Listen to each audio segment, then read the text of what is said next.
Authorities say more than 50,000 doses of the Chinese-made Sinovac vaccine are expected to arrive in the country next month.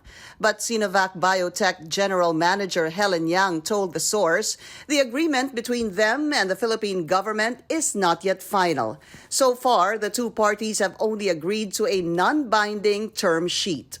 Normally, term sheet is a non-binding understanding between the buyers and sellers on some of the terms that they most cares about.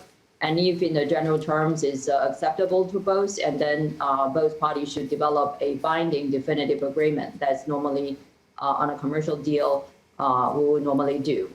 The deal between Sinovac and the Philippines is separate from the 500,000 doses to be donated by the Chinese government. According to Yang, finalizing their deal with the Philippines depends on the Food and Drug Administration's approval of the vaccine's emergency use authorization.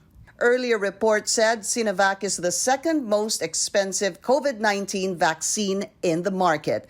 But Malacanang had already denied this. That's not the second most expensive, I can assure you. Can I ask again? I'd like to do a follow-up. Would you say it's mid-range, the pricing? It is reasonable, I believe. Yang also explained the results of Sinovac's clinical trials.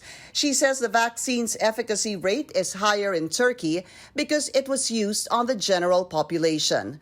Brazil, on the other hand, has a lower efficacy rate because volunteers included healthcare workers. In fact, Yang claims the efficacy rate would reach 100% among severe COVID-19 cases in Brazil. She says authorities have already approved the vaccine's emergency use in Brazil.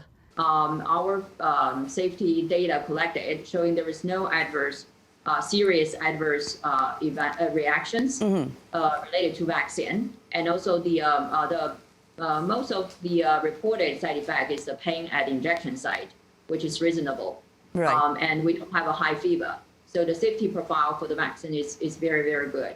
Yang insists getting their vaccine would be of great help amid this pandemic. Pinky Webb, CNN Philippines.